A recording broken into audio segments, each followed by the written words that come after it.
Hi, everybody.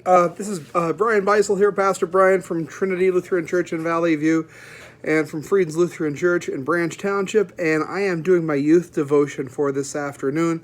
Although we're well into the afternoon, it's almost 6 o'clock. One of the weird things about ministry is that it doesn't stop, and even in the midst of this time, it still doesn't stop. So just bear with me here. So what I want to do here today is talk about a story actually of what we're going to do tomorrow. And tomorrow, my wife, Michelle, and I will be doing a Maundy Thursday service that we'll be uploading sometime in the afternoon. But the story of Maundy Thursday is a really interesting story. So just so the kids know, Maundy Thursday is a day in Lent. We always celebrate it the Thursday before Easter, so that would be tomorrow. And the story for that is always Jesus being arrested. Jesus being arrested. And I know that's a weird thing to talk about with children, but I want to talk about that today because I want to talk about the disciples and where they were and how they felt, because I think maybe we can find some similar things with how we might be feeling right now. So what happens in the story of Maundy Thursday is that there are 12 disciples, and one of them, his name is Judas. And Judas and Jesus end up having an argument, a really big argument. And what ends up happening is Judas kind of walks away from the situation. He departs. Maybe he runs away. And when Judas does that, eventually he comes back. But when he comes back, it's the middle of the night. And Jesus is in Gethsemane, a garden in a place called Gethsemane, where his friends, the other disciples, and he had been sleeping. Actually, Jesus hadn't, but the disciples, they all fell asleep. And so Judas shows up, and this time when Judas shows up, he has people with him, and he hands over Jesus. He betrays him. And then they arrest Jesus, and they take him away. And that's how we kind of leave the Maundy Thursday story. And at the end of the service, if we have it in the church, we won't tomorrow, but what we would always do at the end of the service, we would strip the altar, take off all of the cloth that's on the altar, we'd take all of the adornments, all the ornaments, decorations, whatever you want to call them. The golden cross would be taken away, the Bibles that are on the lectern and the pulpit, they would be taken away, everything, and all that would be left would be a wooden altar. That's it. That's the only thing that would be left. And that stripping that we do is to kind of pay respects to the humiliation that Jesus would go through. And also, I'm going to say this, we don't really do it for this, but the disciples, the 12 disciples, other than Judas, would have been betrayed too, and there would be some shame there as well, because it was one of their own that betrayed Jesus. So, to all the kids out there, maybe there's a time when you had a friend, and that friend wasn't much of a friend. And when we have people that we trust and people that we love, and they don't always do what we expect in a bad way, that hurts us. It makes us wonder if that friendship was ever real, if they ever really cared about us. And the other part of this is that Jesus, well, he doesn't fight back. He's going to use this as an opportunity to save all of humanity that would ever live. But Jesus doesn't fight back. He knows that this is his opportunity. But also I wonder if another part of it is he knows that this is the empire that he's fighting. And we have a saying, maybe some of your parents have said it from time to time, called "You can't fight City Hall." And sometimes we use that to say that what we're up against is just too big, and so we're not going to try. And I wonder about the empire in Jesus' time and how powerful they seemed. So we know that in this story, the darkest stuff happens before this amazing thing happens, before Jesus is resurrected. I don't want to go right there. That's for Easter. We'll talk about that. But I want to talk about the disappointment and the sadness. Because I have a feeling that many of you who are watching this right now might feel sad. You might feel despair from time to time. Right now, we can't leave our houses. We can't have life as we would like. We can't have normalcy. And in that, there is some despair. If I'm going to be honest with you, for me, there is definitely some despair. And so right now, we don't have a choice. We have to sit with that sadness. And so I want to say this to the kids. It's okay to be sad. It's okay to live with that sadness. In that sadness, we know that we have a God who experienced betrayal in the person of Jesus. We have a God who experienced what it meant to feel like the world was being turned upside down, to be taken away, and all of these terrible things. And in that, God is with us when we are sad. God understands that. I have a figure here with me. Mr. Incredible, right? Mr. Incredible from The Incredibles. This is one of my favorite movies.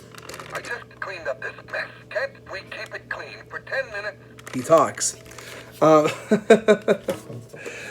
Mr. Incredible, if you've ever seen the movies The Incredibles, he's super strong, right? They're super strong. He has big muscles. See the big muscles there. Peaked biceps there. Pectoral muscles. When you press the button, watch, they flex, right? Yeah. And one of the teachings of the Incredible movies, I really like these movies. Sometimes Mr. Incredible thinks he can do it all because he can punch things. You know? Because he's super strong. And there are some things you just can't punch your way out of. There are some things all the super strength in the world isn't going to solve. And we have to be okay with that and knowing our limitations. That's a hard thing for us to understand. It really is. Each and every one of us right now, I'm saying this as a parent, if I could, I would take it away from Timmy. Yesterday, Michelle and I were sitting on the couch with him in the morning, and I was talking to him about all kinds of different things. And we've talked to him about the virus, about the coronavirus, and why it is that we can't go outside like we used to. We can go for walks and things like that, but we can't go to a park. You know, he can't go to some of his favorite places because they're closed. And I started talking to him. I said, buddy, when it's all over, we'll go to Knoebels. We don't live far from Knoebels. We live in Shamokin. We're maybe 20 minutes away tops from Knoebels, maybe more like 15. I said, we'll go there. We'll go and I said, you're big enough now. You can go on the kiddie coaster when it opens. I also didn't realize that yesterday was the day Knoebels would announce they were closed indefinitely. They were going to open up in May, but obviously that's not going to happen now, and I think that's the right decision for them, obviously. And when I told Timmy that we couldn't go to Knoebels right then and there that day because he heard me talking about this and he thought, well, finally, something I can do. And I said, buddy, they're closed just like everything else is because of the virus, but we'll take you there as soon as we can. And he started to cry. And when he started to cry, I felt powerless.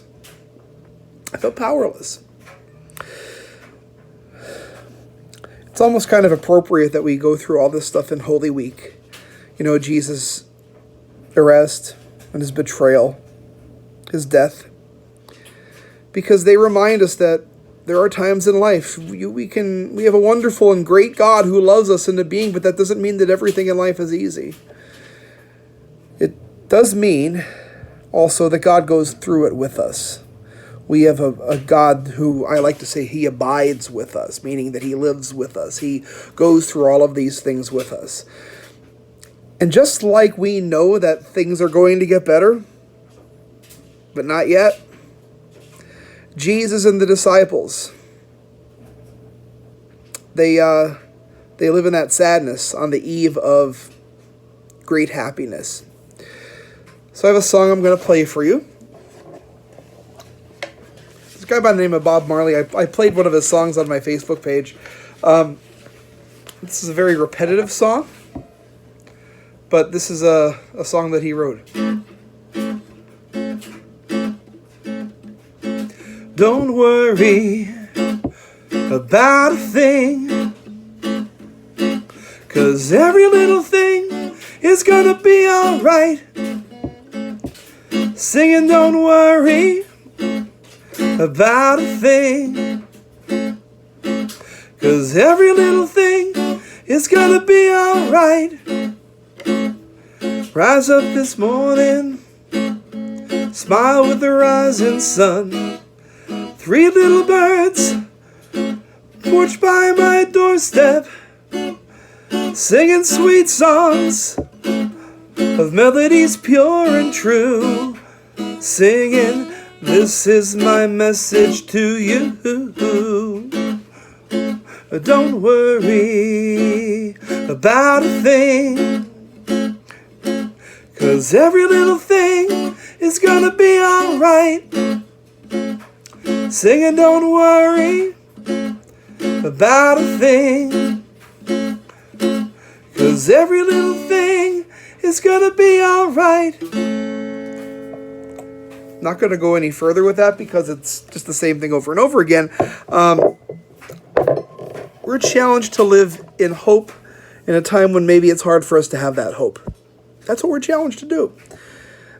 We can't, the normalcy isn't here yet, but we look to a time when it will be. The resurrection hasn't happened yet, but Sunday's coming. Easter's coming. And in the midst of being isolated and being stuck doing the same thing every day or having the same kind of experiences and not being able to experience the diversity of what this creation affords us, what we can do, someday, hopefully sooner rather than later, we'll get there. So I just want to again say to all the kids, I give you, I don't give you, God gives you. Hey, you can be sad. You can be sad. You can live out that sadness. You can feel like you can feel out of sorts, because right now this is a very out of sort time. It's an out of sort time. But know that in the midst of it, God still loves you. And God is going to make sure, and God is going to provide a way for it not always to be this way. So in the meantime, love your mothers and your fathers and your siblings and everybody who you can love. Love your friends, even if it means you can't talk to them face to face, but you have to go online to talk to them. Find those happy moments because they're still there. And they're a sign. They're a sign that even in our darkest hour, brightness is coming. God's reign is coming. And we're one of the ways God uses his presence to touch other people, because the Holy Spirit guides us and uses us. All right. Have a good day, everybody. We're going to be together tomorrow for Maundy, Thursday. We're going to do a live crosswalk on Friday, and we're going to do a service on Good Friday in the evening. So I'll look forward to seeing everybody and hearing all of your thoughts in the days ahead. So just also, I didn't have any kids' questions this week, so if any kids would like to leave questions on the comments, either on Facebook, or you could text them to me, or email them to me, or leave them as comments on the YouTube page as well. Any way the questions get to me, I'm going to answer them next week in next week's Youth Devotions. So we'll see you. Thank you.